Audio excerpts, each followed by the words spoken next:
Even writing the story makes me a bit uncomfortable because I'm extremely shy. If you know a shy person, think about their behavior, then multiply it by 15. That's me. I was so shy that I avoided everyone.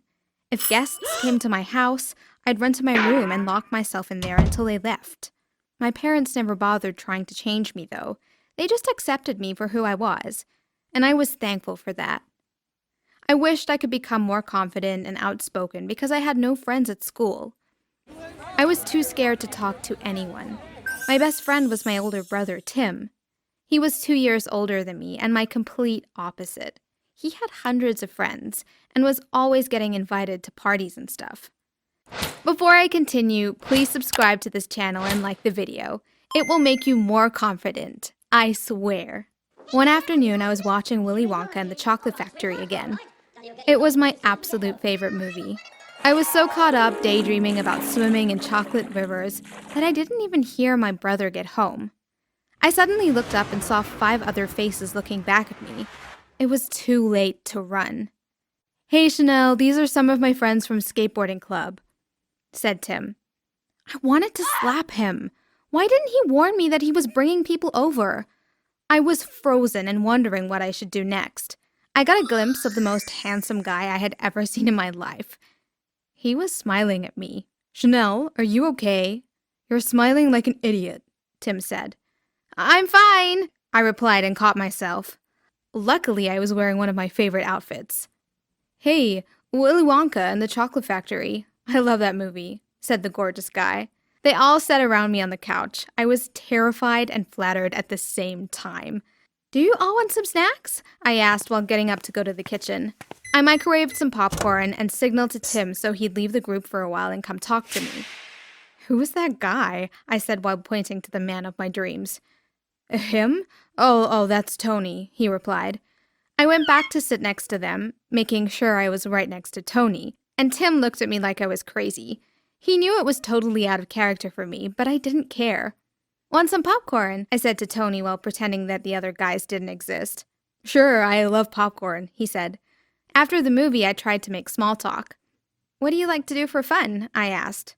"Well, apart from talking to pretty girls like you, I love skateboarding and playing video games," he said. Oh my gosh, he likes me too, I thought. We spoke for the rest of the afternoon until the guys decided that it was time to leave. That night, I went to bed with butterflies in my stomach. I had never felt this way about anyone in my life. The next few days, I became my brother's worst nightmare. I followed him everywhere, just hoping for a chance to bump into Tony. When Tim got tired of me, I'd go to the skate park alone and just sit around wishing that I'd catch a glimpse of my dream guy. Whenever I was lucky enough to spot him from afar, I'd take pictures. At home, I'd stare at them and think of how great it would be to someday call him my boyfriend. I couldn't think about anyone or anything else. At school, I'd doodle his name all over my books. I found it really hard to concentrate on anything. On a history quiz, I ended up writing Tony as the answer to almost every question. Although my teacher thought I was losing my mind a bit, no one else noticed that I was acting strangely because, like I said, I had no friends. I had no one to talk to about my love for Tony, so one day I went to the bookstore and bought a cute heart-shaped journal. I used it to record my daily encounters with Tony. It looks something like this. Day 1. I went with Tim to the skate park today, and Tony winked at me before he did the most amazing stunt ever. I could have spent the rest of the day staring into his perfect eyes. I can already picture what our children will look like. Day 5. I found Tony's social media pages. All of them. OMG, he is so gorgeous. I saved a few pictures and printed them to keep under my pillow. Day 43. Today I followed Tony home. It was weird, but I know he still loves me. Yes, I really did follow Tony home. Here's how that went. Eventually, my brother got tired of me following him around, so I had to find another way to see what my dream man was doing. Since we all went to the same high school, I decided to follow him home one day. Luckily, he lived close to the school, so it was easy to walk there. I stayed 10 steps behind him and made sure he didn't see me. As I watched him walk into his house, I thought to myself, Chanel, you've got to stop this. You need to let him know how you really feel about him. Then you can take your relationship to the next level. I realized that his bedroom was upstairs, just above the living room, and I could see through his window from downstairs.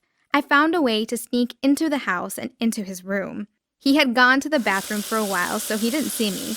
Suddenly, I began to panic and regret what I had done, so I hid in his closet. He walked back into his room, and to my despair, the first thing he did was open the closet. I fell out and he screamed. "Ah! What the hell are you doing in my room? How did you get into my house?"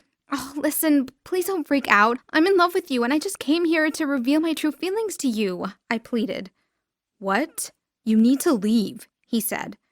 "Maybe this wasn't the best way to tell you, and I'm sorry, but I can't keep these feelings to myself anymore, and I know you feel the same way, don't you, Tony?" I said.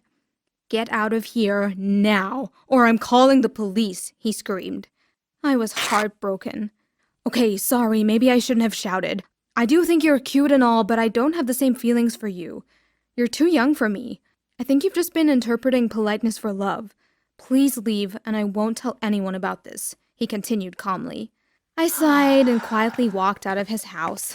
I cried all the way home, and when I got there, I ran straight up to my room and continued crying.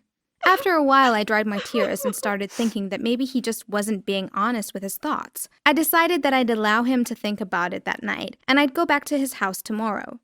I'm sure he would have reconsidered by then. He might even buy me flowers to say sorry, I thought. The next day, school was a blur. When the final bell rang, I packed my bag quickly and rushed home. I had a shower and put on some of my best clothes and expensive perfume. I put on some makeup and made sure I looked pretty enough to make him regret everything he had said the day before. When I was done, I walked calmly to his house, slowly enough to ensure that I didn't sweat and that my makeup remained flawless. When I got to the front of his house, I stared through his bedroom window and wondered if he really was home or if I was about to make a fool of myself. I heard some laughter and wondered what was happening, but what I saw next was shocking. There was a girl in his room. Maybe it's just his sister or cousin, I thought and smiled, until they kissed. I was angry, heartbroken, and confused all at the same time. I had to destroy her. I picked up a stone, aimed it directly at her head, and threw it through the window. "Ouch!" she screamed. Tony opened the window and saw me standing there. "How could you do this to me? You're supposed to be kissing me, not her. I hate you," I screamed at him. "Are you out of your mind? Your rock hit my girlfriend near her eye. You could have caused a lot of damage. I wish I never met you. Get lost." He screamed back while embracing his girlfriend while she cried. "You stupid girl. You think he's yours, but he will be mine. We were meant to be together," I screamed at the girlfriend. I stormed off, and when I got home, I went straight to my room to cry. Again. Who would have thought I still had tears left to cry? A few days later, the most embarrassing moment of my life occurred. My family and I were all sitting together in the dining room for breakfast. After eating a few mouthfuls of my favorite cereal, my mom pulled out a letter. "So, this came in the mail yesterday," she said with a serious expression on her face. "What?" I replied. "We're being sued." "You went over to a boy's house and threw a rock at his girlfriend?" she asked. I bowed my head in shame. "Yes." "And that was not the first time you went to his house without his knowledge? You snuck into his house and hid in his closet?" she asked. "Yes, but—" "That is stalking. Young lady, have you completely lost your mind?" my father roared. "This is all my fault," said Tim. "I should have never brought Tony here in the first place." I was surprised. I was hoping that my brother would take my side. "Thought I raised you so well. Now we're all going to be embarrassed in court because you couldn't understand that no meant no. The boy wasn't interested in you," my mom shouted. I burst into tears. I couldn't believe that I was being sued for falling in love.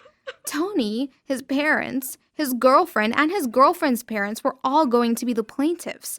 I couldn't imagine what I'd say to the judge to redeem myself. Later that day, I decided to go to Tony's house to apologize. I was hoping this would cause his family to change their minds about the lawsuit. I confidently walked to the door and rang the doorbell. Tony opened the door and shouted, "Mom, Dad, the crazy stalker girl is here. Get that girl off of my property," I heard a woman's voice say. Then Tony got out his cell phone and took my picture. "I'll show this one in court. They'll know that you still kept coming here after we asked you not to," Tony said, and then slammed the door in my face. I didn't get to say a word. We all went to court a few weeks later. I was charged with harassment, and Tony and his girlfriend were given restraining orders against me. My parents had to change my school because I wasn't allowed to be anywhere close to Tony. I was also given 6 months of horrible community service. To make it all worse, my parents had to pay thousands of dollars in damages. I never imagined that my first heartbreak would be such a huge mess, but I believe I've learned my lesson, and I'll be avoiding all guys for a very long time.